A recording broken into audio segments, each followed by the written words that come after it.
You guys made some news today announcing some new guidelines around the use of AI in elections. I'm sure it's all stuff that the Davos set love to hear.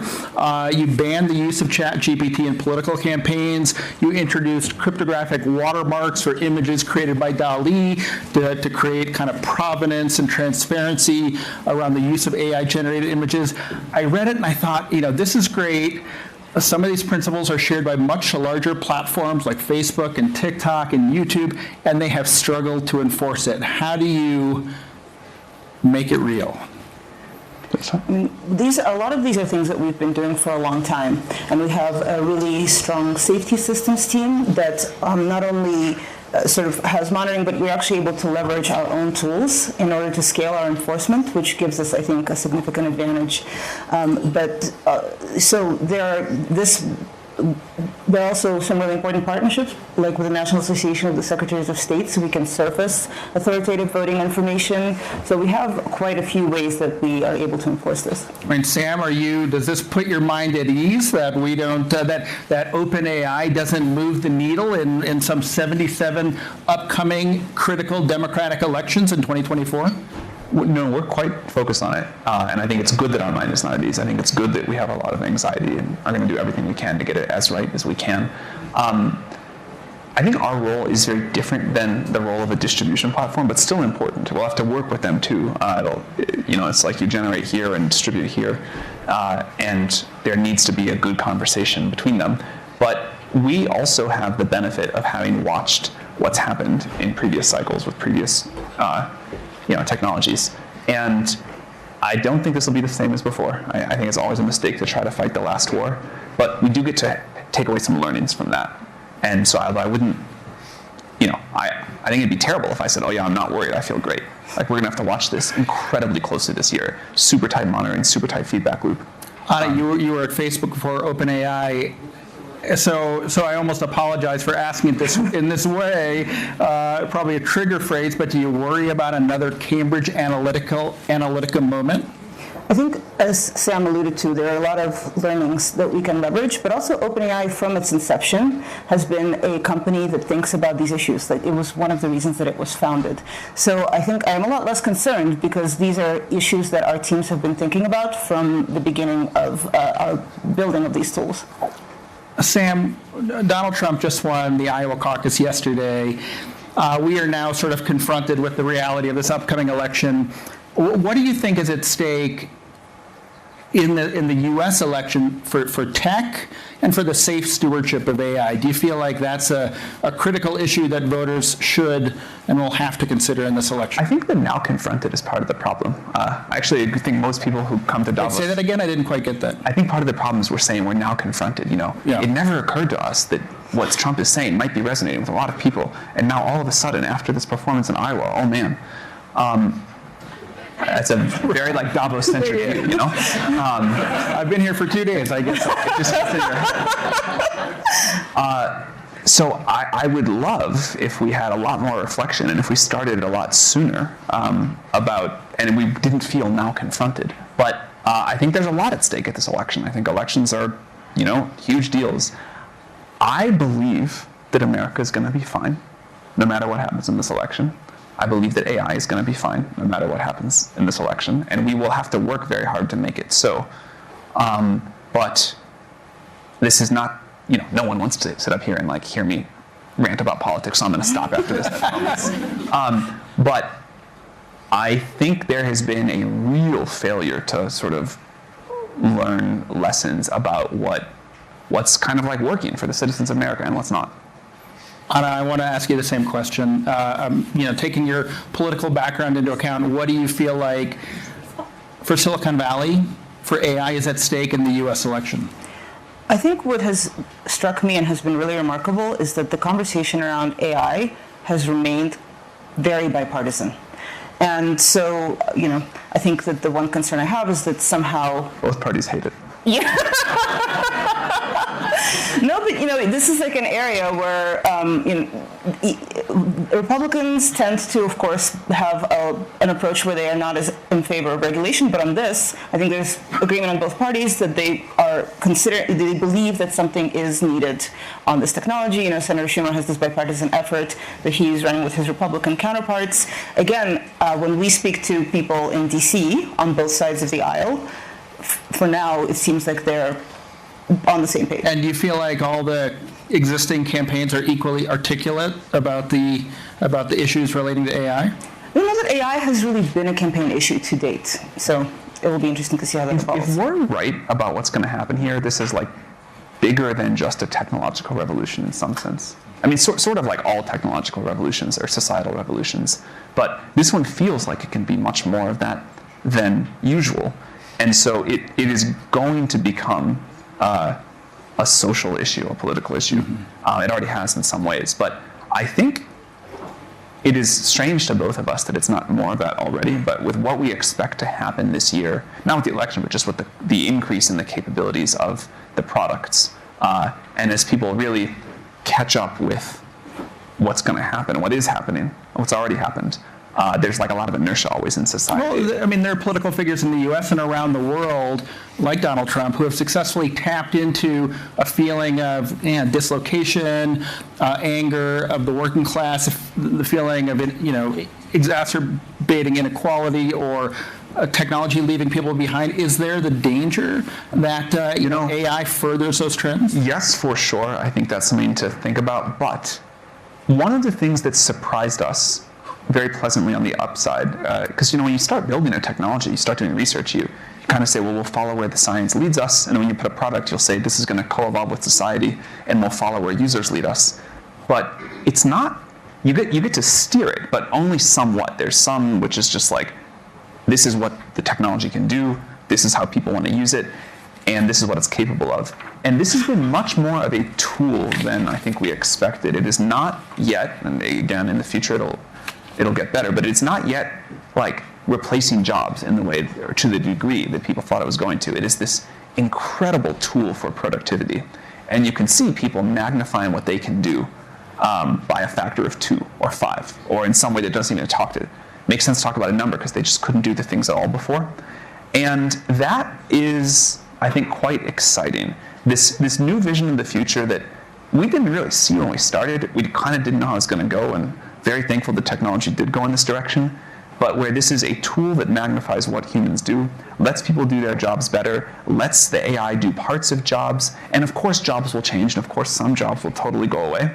But the human drives are so strong, and the sort of way that society works is so strong, that I think, and I can't believe I'm saying this because it would have sounded like an ungrammatical sentence to me at some point, but I think AGI will get developed in the reasonably close-ish future, and it'll change the world much less than we all think. It'll change jobs much less than we all think.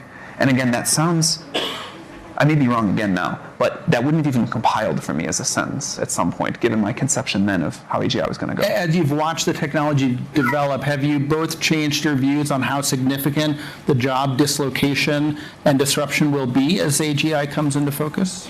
So this is actually an area that we have a policy research team that studies this, and they've seen pretty significant impact in terms of changing the way people do jobs rather than job dislocation. And I think that's actually going to accelerate in that it's going to change more people's jobs. But as Sam said, so far it hasn't been the significant replacement of jobs.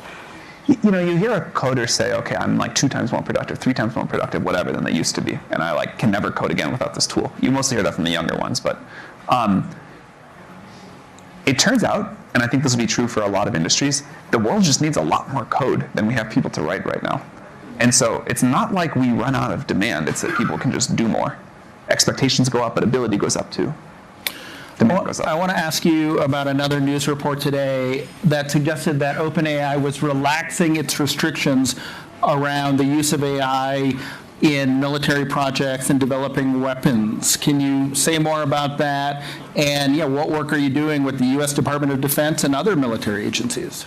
So a lot of these policies were written before we even knew what these people would use our tools for. So this was not actually just the adjustment of the military use case policies, but across the board to make it more clear so that people understand what is possible and what is not possible. But specifically on this area, we actually still prohibit the development of weapons, the destruction of property, harm to individuals. But for example, we've been doing work with the Department of Defense on cybersecurity tools for open source software that secures critical infrastructure. We've been exploring whether it can assist with veteran suicide. And because we previously had what essentially was a blanket prohibition on military, many people felt like that would have prohibited any of these use cases, which we think are very much aligned with what we want to see in the world. Has the U.S. government asked you to restrict the level of cooperation with militaries in other countries? They haven't asked us, but we certainly are not, right for now, actually, our discussions are focused on United States national security agencies. And, I think we have always believed that democracies need to be in the lead on this technology. Sam, changing topics, give us an update on the GPT store. And are you seeing, maybe probably explain it briefly, and are you seeing the same kind of explosion of creativity we saw in the early days of the mobile app stores? Yeah, the same level of creativity and the same level of crap. But that happens in the early days as people feel out a technology. There's some incredible stuff in there too. Give us an example. The GPTs. Should I say what GPTs are first? Yeah, sure. So GPTs are a way to do a very lightweight customization of ChatGPT. And if you want it to behave in a particular way, to use particular data, to be able to call out to an external service, you can make this thing, and you can do all sorts of great stuff with it. And then we just recently launched a store where you can see what other people have built and you can share it. And personally, one that I have loved is All Trails. I have this every other weekend. I'd like to go for a long hike, and there's always the version of Netflix that other people have, where it's takes an hour to figure out what to watch. It takes me 2 hours to figure out what hike to do.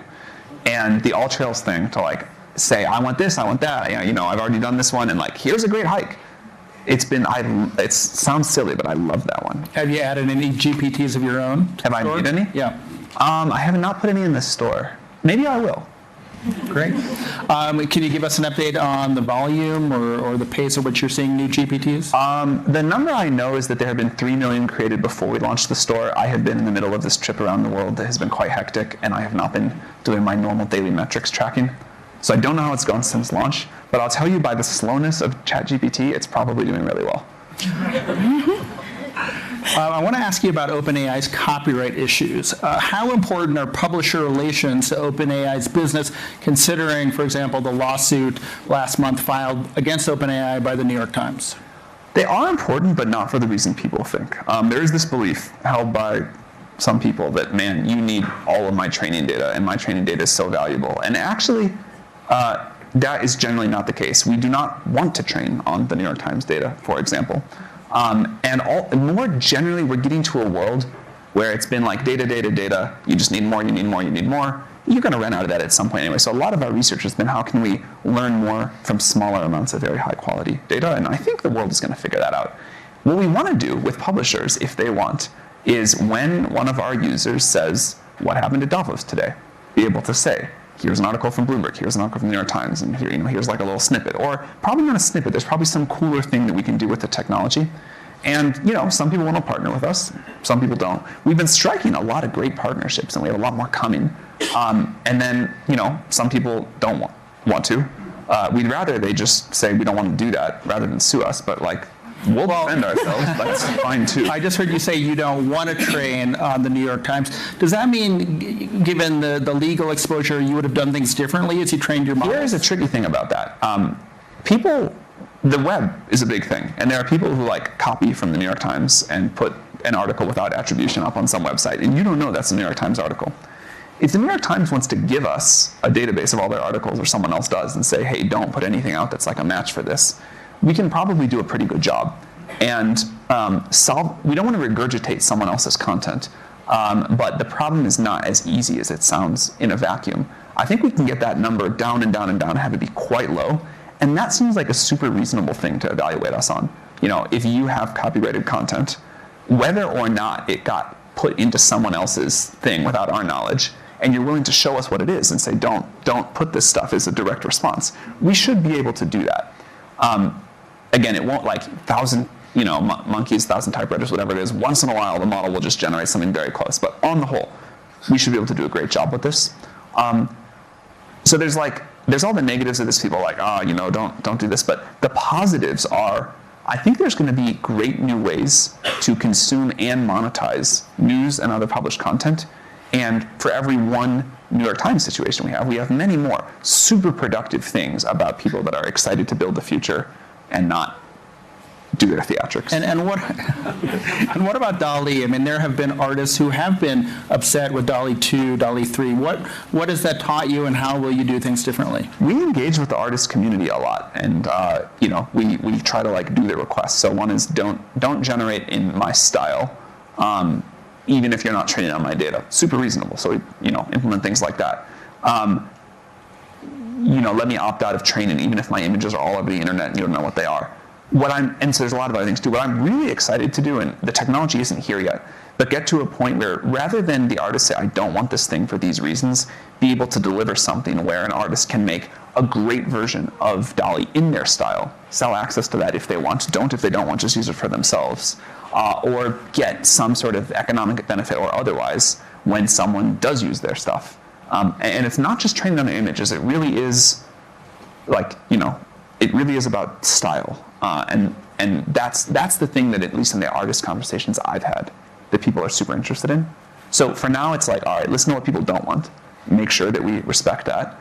Of course, you can't make everybody happy, but try to make the community feel like we're being a good partner. But what I think will be better and more exciting is when we can do things that artists are like, that's awesome. Anna, you are OpenAI's ambassador to Washington, to other capitals around the world. I'm curious what you've taken from your experience at Facebook, what you've taken from the tense relations between a lot of tech companies and governments and regulators over the past few decades, and how you're putting that to use now in OpenAI. So I think one thing that I really learned working in government, and of course I worked in the White House during the 2016 Russia election interference, and people think that was the first time we'd ever heard of it. But it was something that we had actually been working on for years and thinking, we know that this happens, what do we do about it? And one thing I never did during that period is go out and talk to the companies, because it's not actually a typical thing you do in government, and was much more rare back then, especially with these emerging tools. And I thought about that a lot as I entered the tech space, that I regretted that, and that I wanted governments to be able to really understand the technology and how the decisions are made by these companies. And also, just honestly, when I first joined OpenAI, no one, of course, had heard of OpenAI in government for the most part. And I thought, every time I used it, I thought, oh my God, if I'd had this for the 8 years I was in the administration, I could have gotten 10 times more done. So for me, it was really, how do I get my colleagues to use it, especially with OpenAI's mission to make sure these tools benefit everyone? I don't think that'll ever happen unless governments are incorporating it to serve citizens more efficiently and faster. And so this is actually one of the things I've been most excited about, is to just really get governments to use it for everyone's benefit. I'm hearing a lot of sincerity in that pitch. Are regulators receptive to it? It feels like a lot are coming to the conversation probably with a good deal of skepticism because of past interactions with Silicon Valley. I think I mostly don't even really get to talk about it, because for the most part people are interested in governance and regulation, and I think that they know theoretically that there's a lot of benefit. Many governments are not quite ready to incorporate. There are exceptions, obviously, people who are really at the forefront, so it's not, I think often I just don't even really get to that conversation. So I want to ask you both about the dramatic turn of events in November. Sam, one day the window on these questions will close. That is not. Do you think they will? I think at some point they probably will, but it hasn't happened yet, so it doesn't matter. I guess my question is have you addressed the governance issues, the very unique corporate structure at OpenAI with the nonprofit board and the cap profit arm that led to your ouster? We're going to focus first on putting a great full board in place. I expect us to make a lot of progress on that in the coming months. And then after that, the new board will take a look at the governance structure. But I think we debated both. What does that mean?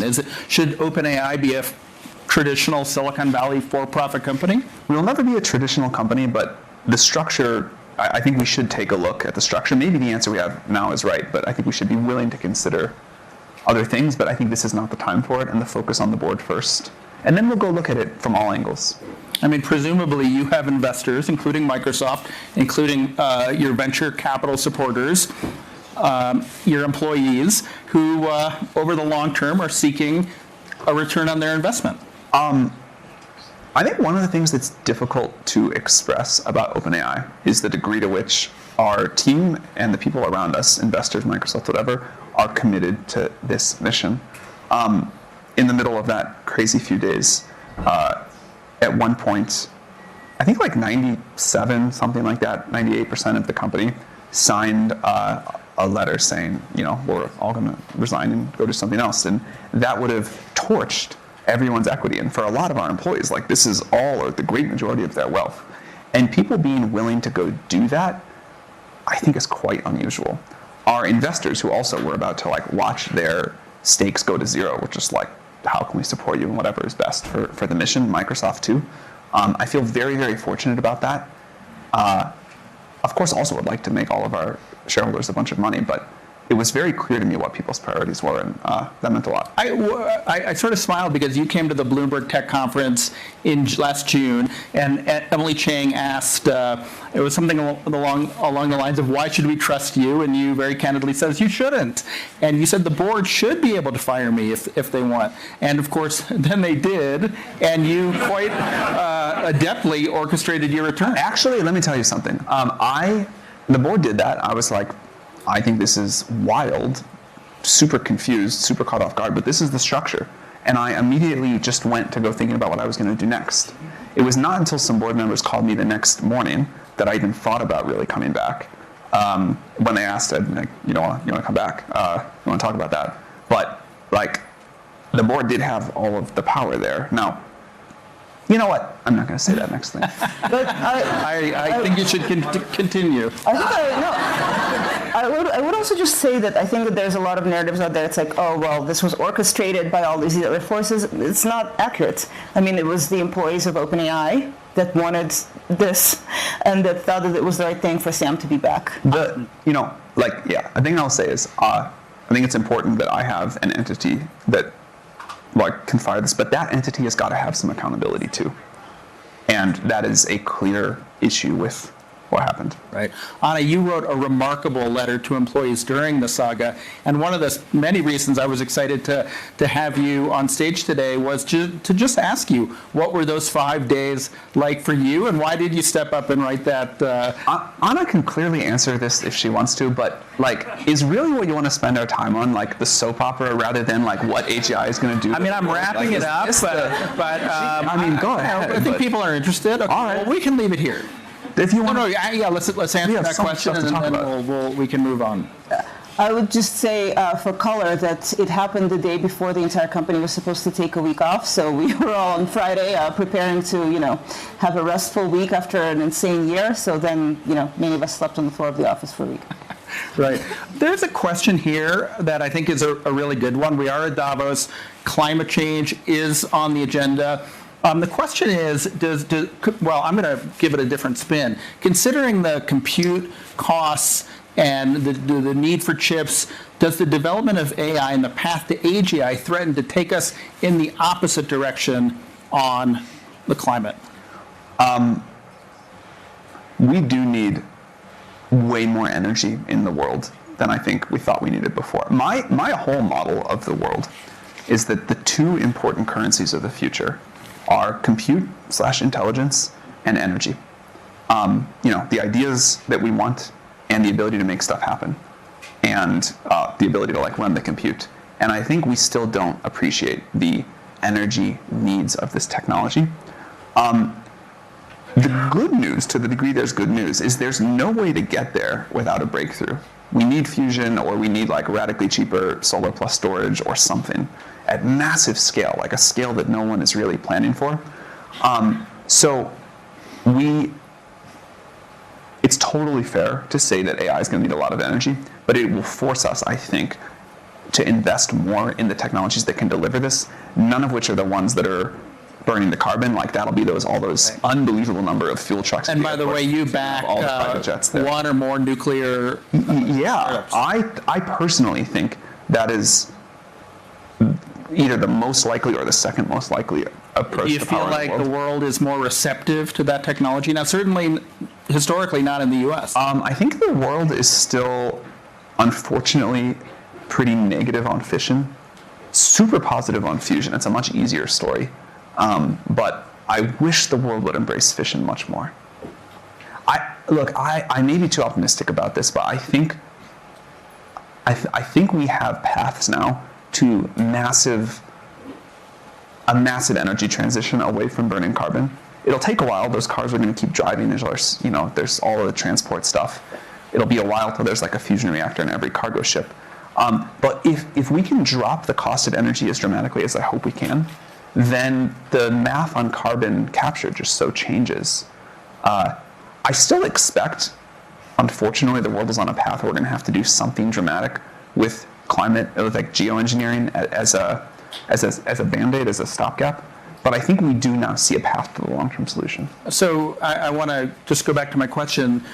In terms of moving in the opposite direction, it sounds like the answer is potentially yes on the demand side, unless we take drastic action on the supply side. But there is no, I see no way to supply this to manage the supply side without a really big breakthrough. Right. Does this frighten you guys? Because the world hasn't been that versatile when it comes to supply, but AI, as you have pointed out, it's not going to take its time until we start generating enough power. It motivates us to go invest more in fusion and invest more in new storage, and not only the technology, but what it's going to take to deliver this at the scale that AI needs and that the whole globe needs. So I think it would be not helpful for us to just sit there and be nervous. We're just like, hey, we see what's coming. With very high conviction it's coming. How can we use our abilities, our capital, our whatever else to do this? And in the process of that, hopefully deliver a solution for the rest of the world, not just AI training workloads or inference workloads. Anna, it felt like in 2023 we had the beginning of a almost hypothetical conversation about regulating AI. What should we expect in 2024? And do governments act? Does it become real? And what does AI safety look like? So I think it is becoming real. The EU is on the cusp of actually finalizing this regulation, which is going to be quite extensive. And the Biden administration wrote the longest executive order, I think, in the history of executive orders covering this technology, and it's being implemented in 2024 because they gave agencies, a bunch of homework for how to implement this and govern this technology, and it's happening. So I think it is really moving forward. But what exactly safety looks like, of what it even is, I think this is still a conversation we haven't bottomed out on. We founded this Frontier Model Forum in part. Yeah, maybe explain what that is. So this is, for now, this is Microsoft, OpenAI, Anthropic, and Google. But it will, I think, expand to other frontier labs. But really, right now, all of us are working on safety. We all red team our models. We all do a lot of this work, but we really don't have even a common vocabulary or a standardized approach. And to the extent that people think this is just industry, but this is in part in response to many governments that have asked us for this very thing. So what is it across industry that you think are viable best practices? Is there a risk that regulation starts to discourage entrepreneurial activity in AI? I mean, I think people are terrified of this. This is why I think Germany and France and Italy interjected into the EU AI Act discussion, because they are really concerned about their own domestic industries being sort of undercut before they've even had a chance to develop. Were you satisfied with your old boss's executive order, and was there anything in there that you had lobbied against? No, and in fact, I think it was really good in that it wasn't just these are the restrictions. It's and then also please go and think about how your agency will actually leverage this to do your work better. So I was really encouraged that they actually did have a balanced approach. Sam, first time at Davos? First time. Okay, you mentioned that you'd prefer to spend more of our time here on stage talking about AGI. What is the message you're bringing to political leaders and other business leaders here, if you could distill it? Thank you. So I think 2023 was a year where the world woke up to the possibility of these systems becoming increasingly capable and increasingly general. But GPT-4, I think, is best understood as a preview. And it was more over the bar than we expected of utility for more people in more ways. But, it's easy to point out the limitations. And again, we're thrilled that people love it and use it as much as they do. But progress here is not linear. And this is the thing that I think is really tricky. Humans have horrible intuition for exponentials, at least speaking for myself, but it seems like a common part of the human condition. What does it mean if GPT-5 is as much better than GPT-4 as 4 was to 3 and 6 is to 5? And what does it mean if we're just on this trajectory now? On the question of regulation, I think it's great that different countries are going to try different things. Some countries will probably ban AI. Some countries will probably say no guardrails at all. Both of those, I think, will turn out to be suboptimal, and we'll get to see different things work. But as these systems become more powerful, as they become more deeply integrated into the economy, as they become something we all use to do our work, and then as things beyond that happen, as they become capable of discovering new scientific knowledge for humanity, even as they become capable of doing AI research at some point, the world is going to change more slowly and then more quickly than we might imagine, but the world is going to change. This is, a thing I always say to people is no one knows what happens next, and I really believe that, and I think keeping the humility about that is really important. You can see a few steps in front of you, but not too many. But when the cost of cognition falls by a factor of 1,000 or 1,000,000, when the capability of it becomes, it augments us in ways we can't even imagine. Like one example I try to give to people is, what if everybody in the world had a really competent company of 10,000 great virtual employees, experts in every area? They never fought with each other. They didn't need to rest. They got really smart. They got smarter at this rapid pace. What would we be able to create for each other? What would that do to the world that we experience? And the answer is none of us know, of course. And none of us have any strong intuitions for that. I can imagine it sort of, but it's not like a clear picture. And this is going to happen. It doesn't mean we don't get to steer it. It doesn't mean we don't get to work really hard to make it safe and to do it in a responsible way. But we are going to go to the future. And I think the best way to get there in a way that works is the level of engagement we now have. A big part of the reason we believe in iterative deployment of our technology is that people need time to gradually get used to it, to understand it. We need time to make mistakes while the stakes are low. Governments need time to make some policy mistakes. And also technology and society have to co-evolve in a case like this. So technology is going to change with each iteration, but so is the way society works. And that's got to be this interactive, iterative process. And we need to embrace it, but have caution without fear. And how long do we have for this iterative process to play? I think it's surprisingly continuous. If I try to think about discontinuities, I can sort of see one when AI can do really good AI research. And I can see a few others too, but that's like an evocative example. But on the whole, I don't think it's about crossing this one line. I think it's about this continuous exponential curve we climb together. And so how long do we have? No time at all and infinite. I saw GPT-5 trending on X earlier this week, and I clicked, and it sounded, probably misinformed, but what can you tell us about GPT-5, and is it an exponential, improvement over what we've seen? Look, I don't know what we're going to call our next model. I don't know when. Are you going to get creative with the naming process? I don't want to be shipping iPhone 27. So, it's not my style quite. But I think the next model we release, I expect it to be very impressive, to do new things that were not possible with GPT-4, to do a lot of things better. And I expect us to take our time and make sure we can launch something that we feel good about and responsible about. Within OpenAI, some employees consider themselves to be, quote, building God. Is that? I haven't heard that. Okay.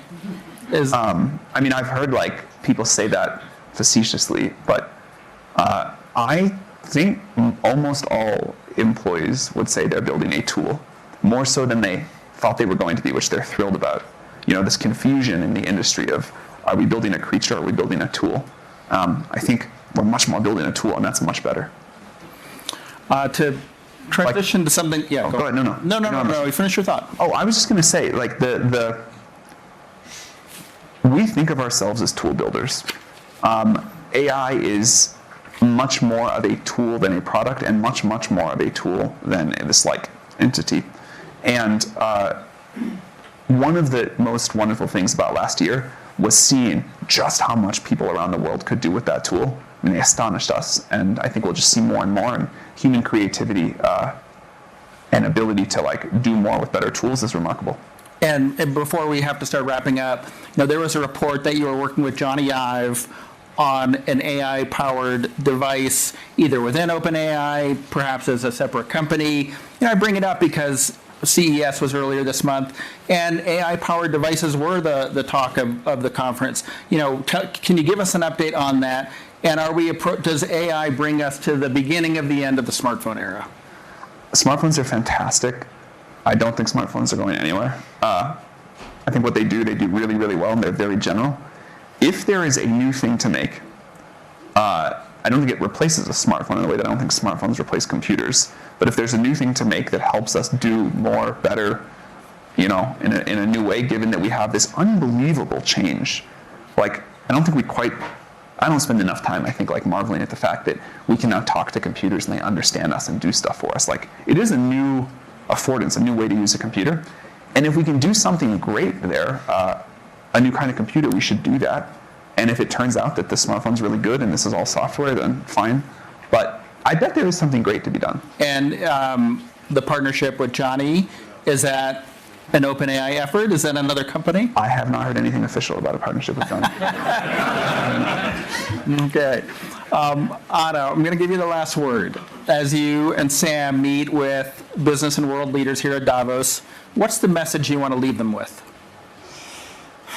I think that there is a trend where people feel more fear than excitement about this technology. And I understand that we have to work very hard to make sure that the best version of this technology is realized.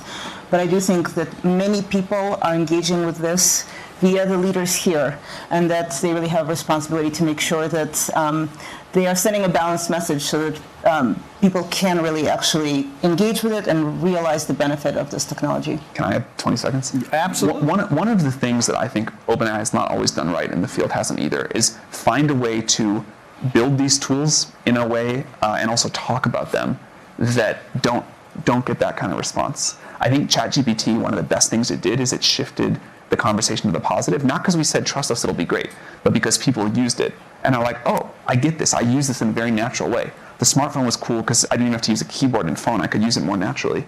Talking's even more natural. Speaking of Johnny, Johnny's a genius, and one of the things that I think he has done again and again about computers is figuring out a way to make them very human compatible. And I think that's super important with this technology, making this feel like not this mystical thing from sci-fi, not this scary thing from sci-fi, but this new way to use a computer that you love, and it really feels like, I still remember the first iMac I got and what that felt like to me relative to any. It was heavy. It was heavy, but the fact that it had that handle, even though as a kid it was very heavy to carry, it did mean that I had a different relationship with it because of that handle and because of the way it looked. I was like, oh, I can move this thing around. I could unplug it and throw it out the window if it tried to wake up and take over. That's nice. And I think the way we design our technology and our products really does matter.